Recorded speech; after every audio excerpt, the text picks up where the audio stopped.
guys, welcome back to the Sibling Duo Podcast. I'm Daniel. I'm Tiffany.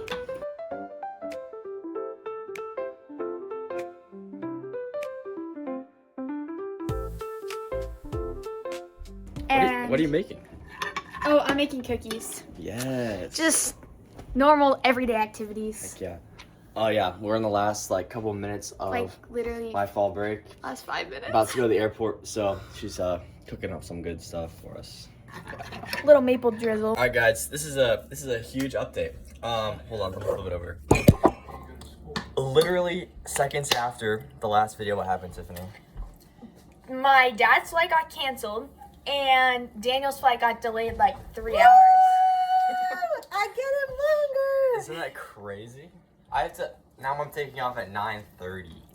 Yep. So we have, it's now 12:57, so we have a long So time. we actually aren't leaving in 5 minutes. I have- Change of plans, we're actually leaving right now. Why are we leaving? Dad found an earlier flight. Okay, we are in the car. My dad is in the air. We dropped him off at the airport. And now we are venturing down on a 2-hour road trip to take Daniel to the airport. So Yep. we thought we'd pop on and, say hello. So this is the Sibling Duo Podcast, but we got our mom again. Oh, dude, 2 episodes with you. Yeah. It's pretty I know, I feel You're- really lucky. Our most popular Yes, and yeah. our only guest. I'm honored. I love Yeah. it.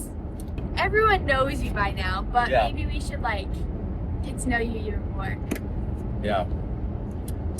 Whatever you want. Wait, let me do get to know you questions thing. Oh boy.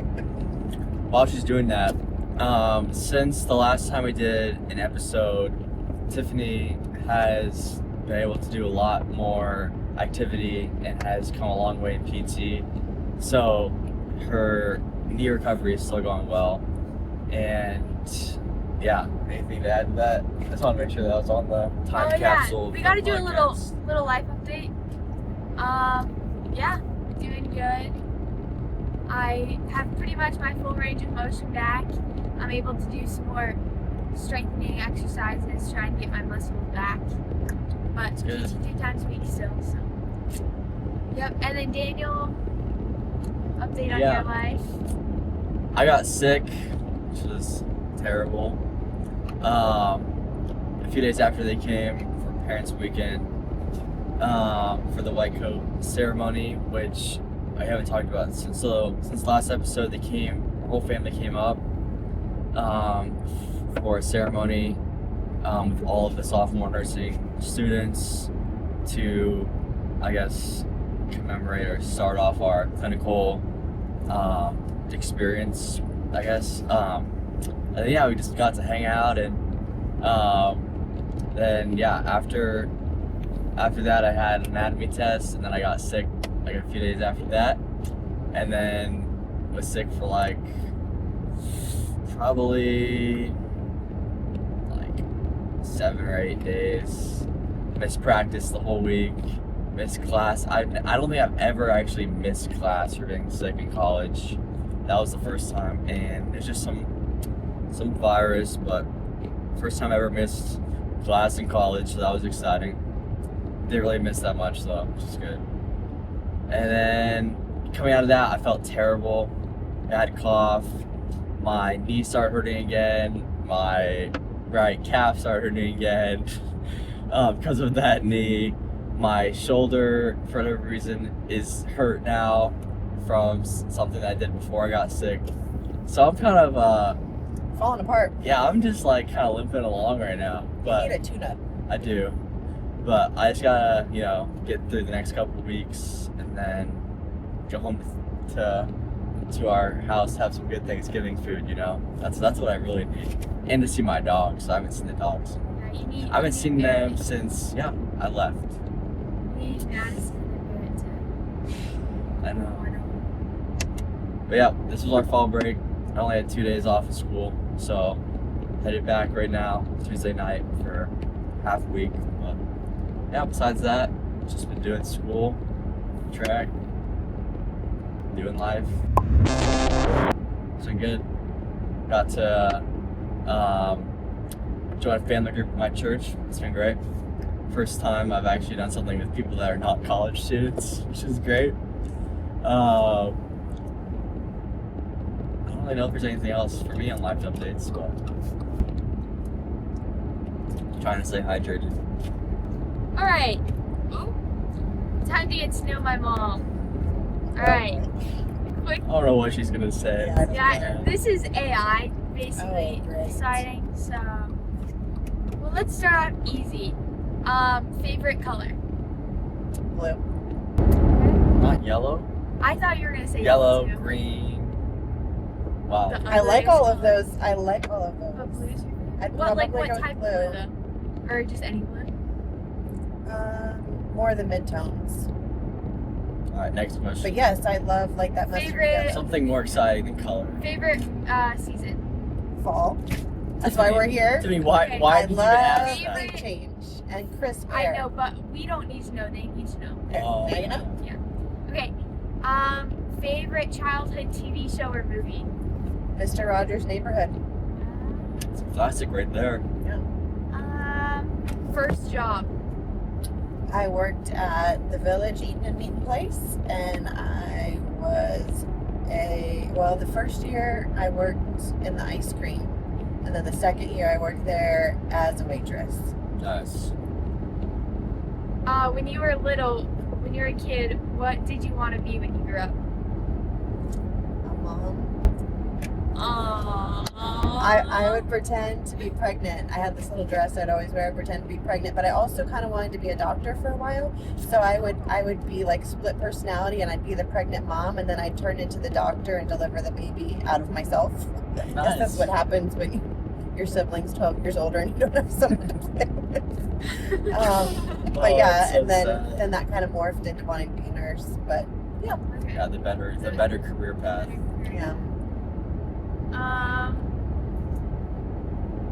Are you a morning person or a night owl? that's tough. I'm kind of a split.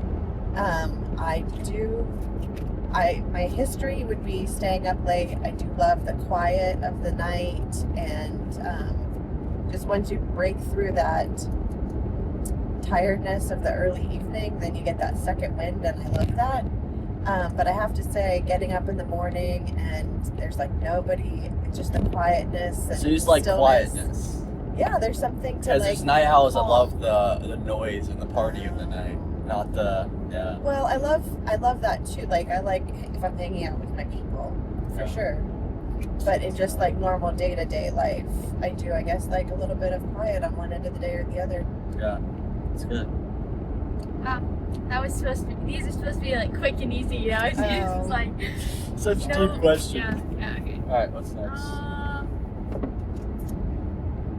I don't see any more. I would ask, what kind of music have you been into lately? Yeah. Shout out to Count Your Sheep. Yes. I think yeah. I Our honestly, 48 listens so far. Go get me the 46 listeners. there we go. I mean, I love, for a song, I love Goodness of God. And I love the one that Daniel wrote entitled Hands. We'll be getting that for you pretty soon. Those are probably my top two. All right. Well, there you have it. Quick questions with mom. Good question. All right, so then for the real questions for today, Okay. tell us a very good like part of your childhood that you really like. That's like it could be a like toy you had, something you love to like I don't know do, or people you like to be around, anything about, or food or whatever, something random. That's the first question. Okay. And second question is basically the same thing, but about us. So like something that you really remember about our childhoods. Okay, well, you said like a favorite toy or something like that, and so I have kind of two favorite memories of a toy. So I loved baby dolls, as I said, and my mom would get me these ones that were a brand called Caroli. I got one for Tiffany at one point. They But smell so good. the smell. Oh, like the that's baby what, smell? Yes, Yeah. I love the smell. And like after you had them for a while, they wouldn't have that same smell. So when I got a new one, like I would just smell their head because I love that smell. Oh yeah. Yeah. So that was a win. The smell of baby head. And then I don't know anyone that's like in my age group might remember popples, but they were kind of this stuffed animal that you could like turn on itself into a ball. It kind of had a pocket, kind of like I don't know, almost like a turtle or kangaroo, but it turned into like a stuffed animal ball. Yeah. And I remember my mom had to go on a trip. I don't know where she went. My parents left, and when I got up to my room that night, that was waiting on my bed for me. There's a popple waiting for me. Oh my And like goodness. popples were just really cool.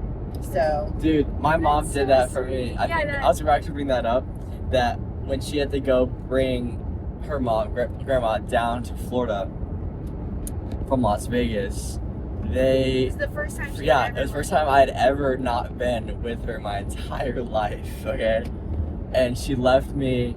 It was Buzz Lightyear. It was a Woody that time. It was Woody the first time. Left me a little Woody guy sitting up on my bed. Toy Story. From Toy Story. Oh my gosh! And now I was. Oh, dude, that moment was the most amazing thing. Like, oh, happy Woody, dude.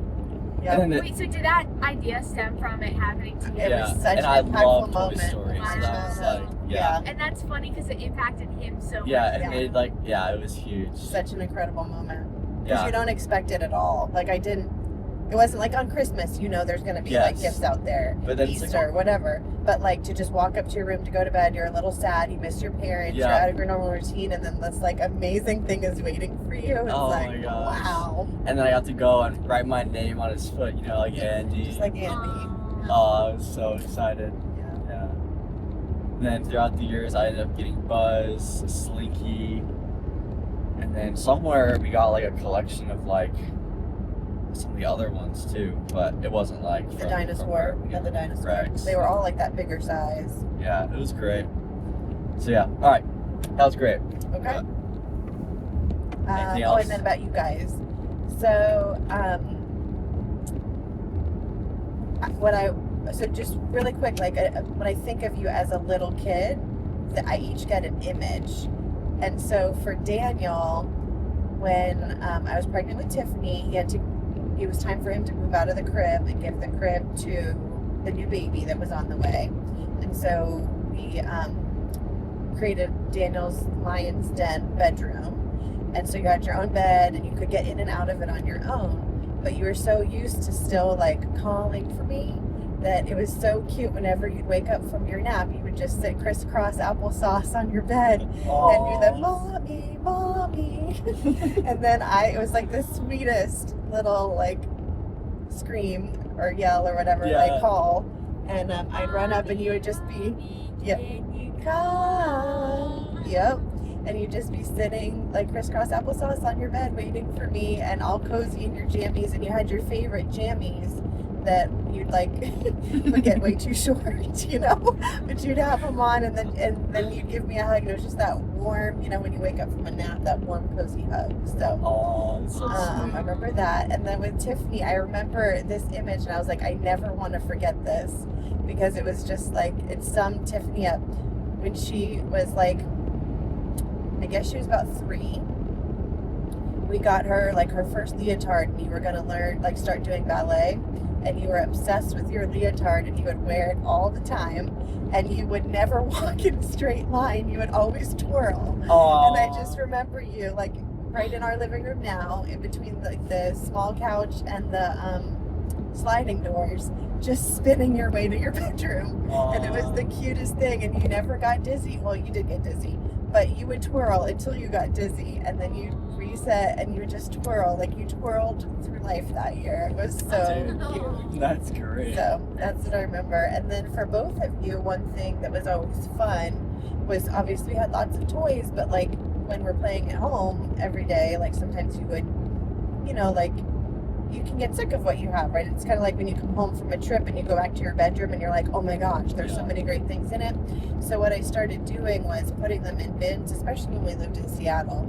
and we would rotate, like, so you wouldn't see a bin of All the toys for like 2 toys. weeks or something, and That's then I'd good. swap them out, and then they'd be like new again, and it was like Yeah. we were so excited when we would open up the new bin of toys because it was like, All the old stuff. yeah, I mean, it was only like 2 weeks, or it had only been a few weeks or something, but it was like exciting again versus having everything out all the time and Yeah. accessible. Like, what am I going to play with? It's overwhelming. I've already played with that recently.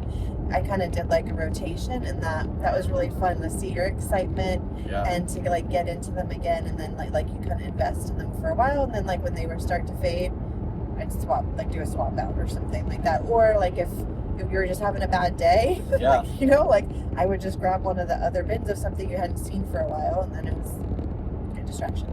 That's epic. Yep. That's a really great strategy. Yeah. Yeah, that is. Man, I loved, like, wait, so of those toys, which ones are you talking about? Because I feel like I always had, like, or at least in Seattle, it was always, like, the train stuff I always had out. I remember, like, the RC, like, that was, like, connected to, like, a actual wire, like, Yeah. dumpster thingy. My mom gave you. Yeah. Oh yeah. Something like that. And I remember obviously like something like the blocks or like things like that. I don't really remember. What are you talking about? So you were really into like Matchbox cars. Okay, yeah. And all like the stuff with that, and then also the cardboard blocks that like you could make castles out of. Yes, okay. So that was like a whole big Yeah. bin. And then you had like the your Lego bin for sure, like your Thomas stuff. Yeah. And then tools was another thing, because you had like your tree, Yes, okay. your tool bench and whatnot. I didn't take the tool bench stuff away necessarily. That was kind of always out. That was always out, yeah. Yeah. But then there was just like bins with like miscellaneous toys too, like Yeah. just random. And there was the stuff. kitchen stuff at one Then the point. kitchen stuff was always in the kitchen. Okay. And you guys, both of you, loved putting on your full get up and Yes. making food and bringing it, Of course. and like you were big stuff cooking Chef as Daniel. well. Yeah, that kitchen was a huge hit. Yeah. Yeah, that was a great little piece of furniture there for many years. Yeah. That was actually kind of depressing when we like got too big for it, and we had. I mean, it know, stayed bro. in our house for a while. We still have it in the garage, guys. I couldn't part with that. Oh yeah. Wow. That'll come back out someday. Dude, I remember this one like plane thing that would like wind up Yep. and then it would launch Yeah. out. That was so cool. Yeah, that was pretty cool. It had almost like a zip tie in it. And the zip tie, you'd pull it out and it would give it the power, and then you could launch it like a gun, and then it would take off. That was so cool. Oh, the days. I remember that more in Florida, but it was like definitely a core memory. And then I also remember the ones that we got when we first moved here the most, I think. So I got my little street cleaner or whatever Yeah. from when we first moved. And Well, yeah, because we couldn't couldn't have all our toys because we Yeah. were living in a hotel. So Tiffany got her first pink toys, her first girl toys. You got your hippo, your pink Yeah. hippo, and you got your street cleaner. I feel like I got something else too. And then we got like Lincoln Logs. We kind of got Yeah. into Lincoln Logs. Oh, Lincoln Logs. Oh my gosh. I love Lincoln Logs so much. I wrote a book about Lincoln Logs in kindergarten. I wrote how to build a Lincoln Log and it was like, it was one of my, what were they called? What did How she, to?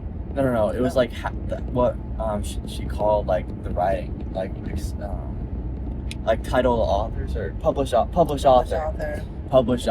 And what we would do is we would write our book, and then we would go to her desk when we were done with the page, and we had like no idea how to write, right? So it was just like all these like random like letters, and she would like write above what our like words were, the actual words. Right, yeah.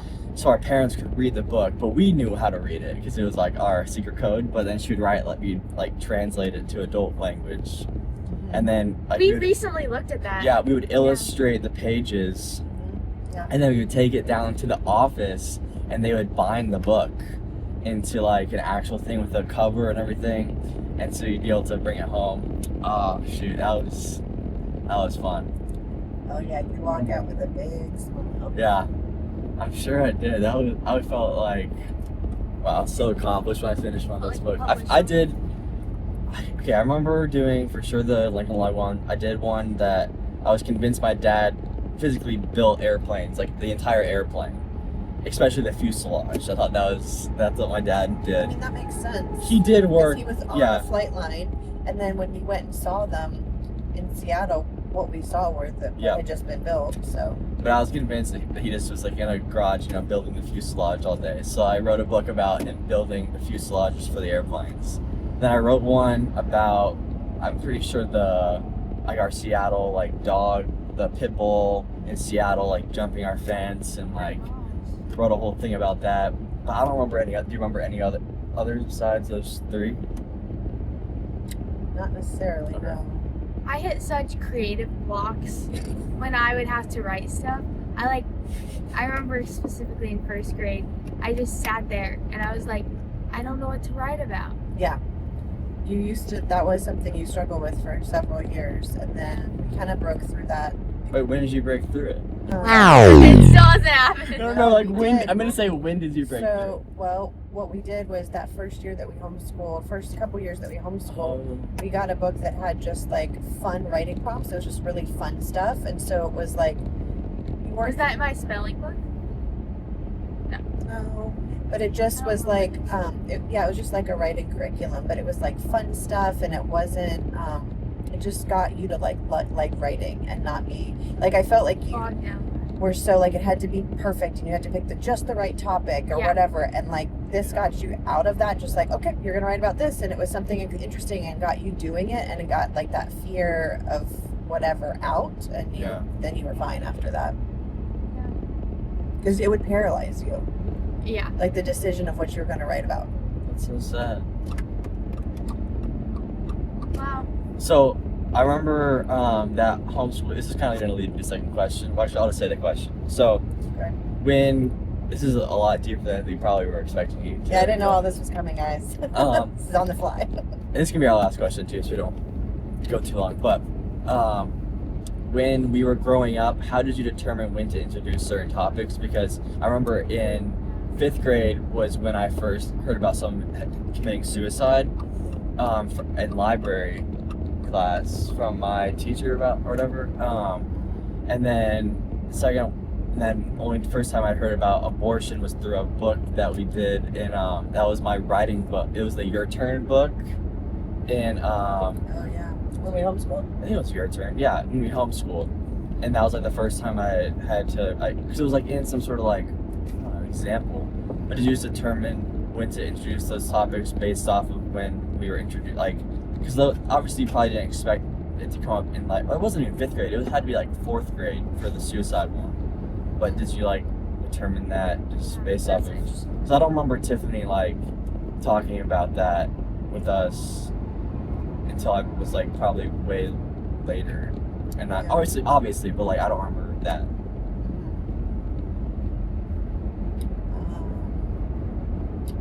Yeah, I think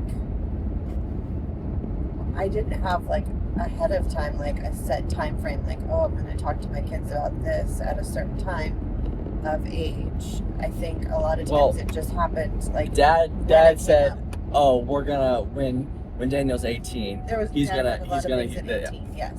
And he still hasn't told me some of the things he promised to tell me when I was 18, but he has told me other things. So all the time I'll tell you when you turn this age. Yeah, so that's what I'm saying. It was very different. Yeah. Yeah.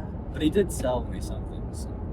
I mean, for me, it was more if something came up, but there was definitely so it was I wasn't gonna sit down and be all right, so we're gonna have a discussion about abortion today. But you read about it, so then it was all right, well, let me explain it to you, or whatever. Yeah. Or in just a very matter of fact way. And then, of course, there were things with suicide came up at school. Yeah. I mean, there was situations in our life where we knew someone that had committed suicide, but we felt like you were too young, yeah. so we didn't tell you those things. So I guess it was just, I don't know that there's a magic number for any of that. I think it depends on the kid's maturity and what's going on in their life, and when they need to know about it, and when mean, obviously, like, you have to, it's going to come up at some point, but I didn't, like, set out to say any of those things at a certain time. Yeah. Or just naturally. I feel like it's hard though, because like from being older perspective, looking back, like kids seem so young, and like you just like don't want them to be like, I don't know. But then at the same time, when you are that age, I feel like You feel so people big. look, yeah, you feel older, but like not in a bad way. And I feel like a lot of people sometimes look down on you because you are young and are like, oh, they are old enough to know that. But at 10 years old, 8 years old, you are exposed to a lot, and Yep. you are fully functioning and have like, you know, you are fully processing things and going through experiences. So I feel like it's hard, yeah, to know. But And I think you also, like, at different ages, maybe give different pieces of information to it. Like, it doesn't mean you tell them everything about abortion, just what it is, like, more on a higher level. And then I also, when my mom died, when we were going through grief stuff, they always said, like in counseling, they always said, like, kids will ask what they, like, need to know, so kind of follow their lead. And I found that really interesting, and I felt that to be very true in that circumstance, obviously with grief. And so I think I translated that to other topics where, like, if you did talk about something more high level and then you asked questions, I would answer those questions. Does Yeah. that make sense? So, like, and then maybe it would come back up later and you'd have more questions. So it's not like you knew everything about a certain topic all at once, but in, like, bite-sized chunks that you were able to digest, that you were developmentally ready for.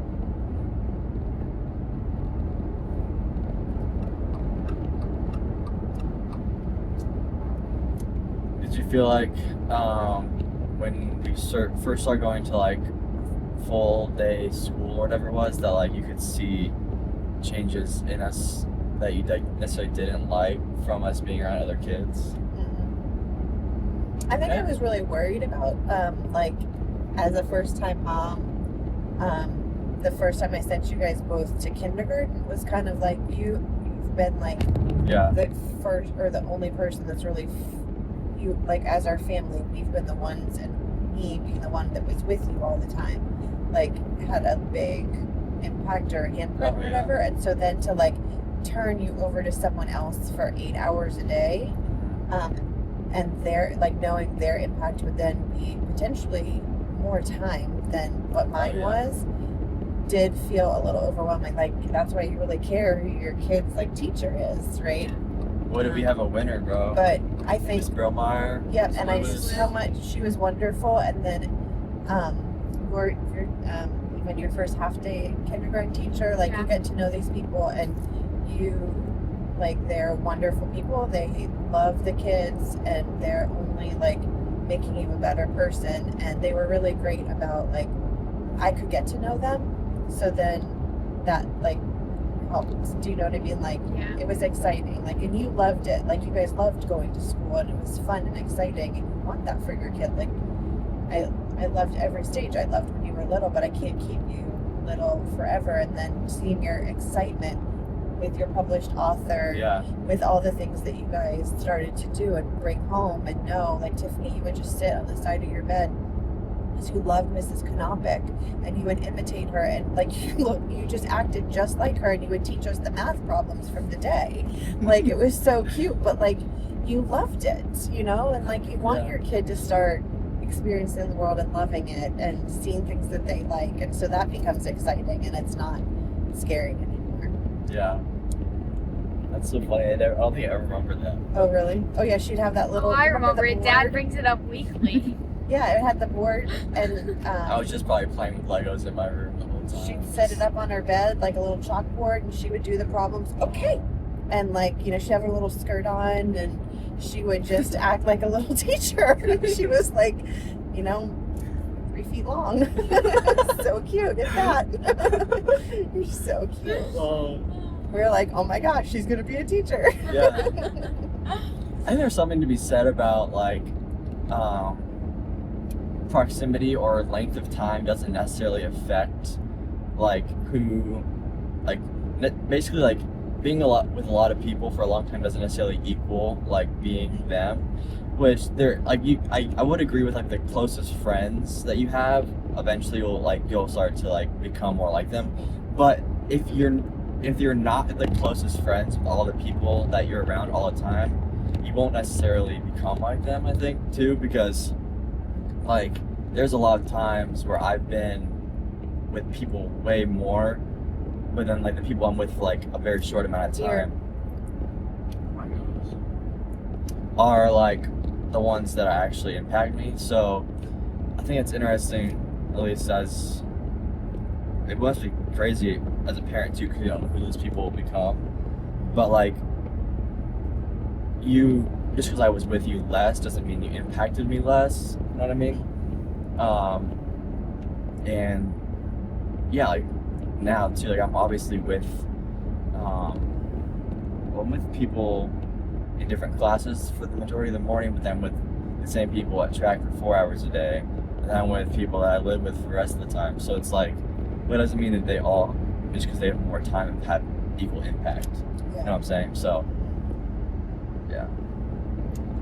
I also feel like you're really solid with who you are, and so that's one thing Tiffany and I have always said. Like after you went to college, like is he gonna be like, how is he gonna be different while you've grown and changed and do a lot? In 2 miles, take exit 2 for Main 236 toward US 1 bypass. We know and love, you know, and so it's not like you've become a different person completely.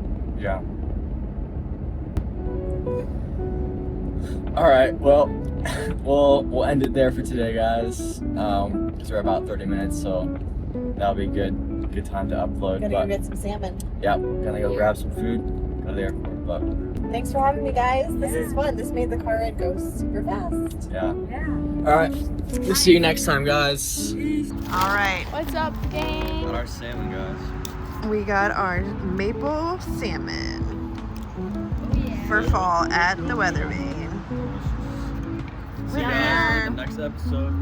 Peace.